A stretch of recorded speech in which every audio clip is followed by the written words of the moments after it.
let's go to Auckland, sprawling, and as it does so, large swathes of the arable land are transformed from paddocks, orchards, plant nurseries into lifestyle blocks and subdivisions. That's inevitable, of course, with rapid population growth. But as we gain homes, what do we stand to lose?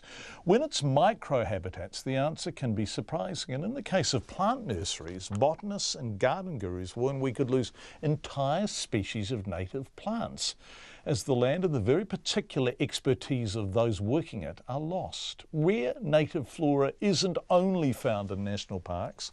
And to prove it, Bridget Mills didn't have to go very far at all. She filed this report from West Auckland. Only a half-hour drive from the city and nestled on the fringes of the Waitakere Ranges, Oratia is a semi-rural sort of suburb that, like much of the outskirts of Auckland, is slowly becoming less rural, more suburb. Jeff Davidson has lived here his whole life and has devoted the past 4 decades to growing native plants. He's nursed back from the brink of extinction numerous native species, including this not very attractively described creeping hairy herb. Here we go. So that's the little Parahebe jovelinoides. Oh, it's tiny. And yeah, it's not exciting, and you can imagine without a flower you'd barely see it amongst the forest floor litter.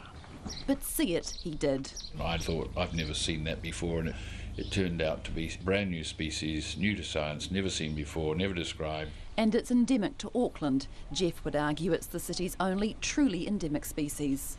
A few examples of this threatened little species sit amongst rows and rows of plants, but the gaps between them are widening as the nursery is slowly winding down its operation.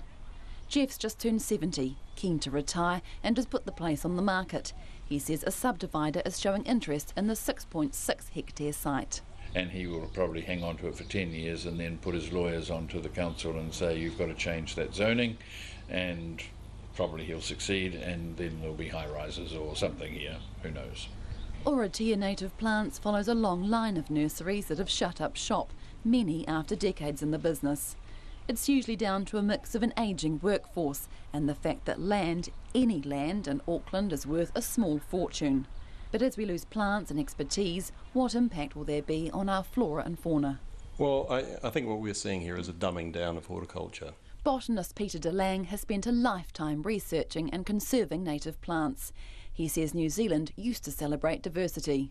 Now what we have is a series of commercial lines that are producing the same thing over and over again, usually hybrids, often things that actually aren't correctly identified. And they have squeezed out or undercut the specialist nurseries. Peter's at Unitec now, but he worked for almost 3 decades at DOC as their threatened species expert. And when I was working in the Department of Conservation, I needed research facilities to grow plants in. Didn't have any, so I used local nurseries, specialist nurseries, who they had the desire and the interest to grow plants that most people wouldn't.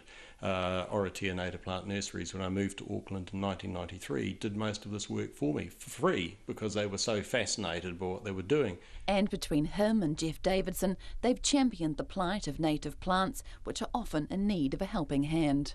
But what a lot of people also don't realise is that Oratia, the streams there, are one of the few places, well, it's the only place I've ever seen the New Zealand freshwater crab. It's very small and it's very retiring, but the staff actually found crabs in the streams because they were cleaning the streams up. So there, the long-term prospect, I would say, for Oratia is just massive houses, and all those amazing plants that have been planted will be flattened, and we've lost that wedge of biodiversity. Landscape designer Philip Smith makes a point of using rare and native plants in his clients' gardens, and he's relied on the likes of nurseries such as Oratia.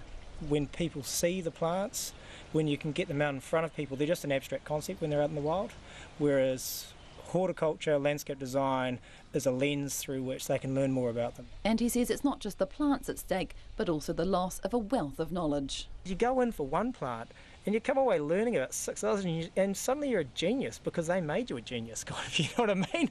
Like, it doesn't matter who you are, you could be just any old schmo. You go into one of these nurseries and then they're amazingly intelligent people, and you just come away just actually a lot more intelligent than when you went on the gate. Philip says it's important people embrace what's native and special to New Zealand.